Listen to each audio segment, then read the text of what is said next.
19.900 ga Malibu Premier 2020-yil ishlab chiqarilgan. 123.000 kilometr yurgan ekan. Probeglari hamma yo'g'i halol. Kraskasi shu ozgina oldi kriloda. Hop, oldi krilo shu joyda ozgina pitnos bor ekan, kichkina joyda.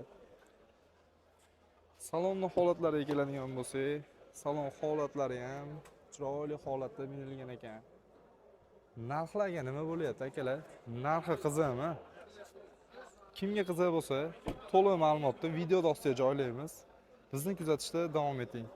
Akalar, navbatdagi avtomashinamiz Malibu Premier. Yangi Premier minaman akalarimiz uchun maxsus 2022-yil ishlab chiqarilgan. Kraskasi toza. Holati go'zal holatda turibdi ekan. Avtomashinamizda tonirovka ruxsatnomalari ham olinganiga 3 kun bo'libdi. Salon holatlariga keladigan bo'lsak, salon holatlari ham go'zal, ideal holatda turibdi. Avtomashinamiz haqida to'liq ma'lumotlarni videoda ostiga qoldirib boramiz. Bizni kuzatishda davom eting. Akalar, navbatdagi avtomashinamiz Malibu XL 2023-yil ishlab chiqarilgan.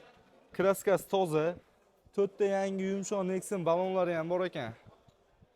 Avtomashinamiz shu boshiga 19.000 pul so'ralyapti.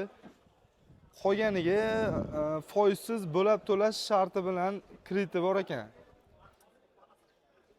Kimga qiziq bo'lsa, narx va ma'lumotlarni videoda ostiga joylaymiz. Bizni kuzatishda davom eting.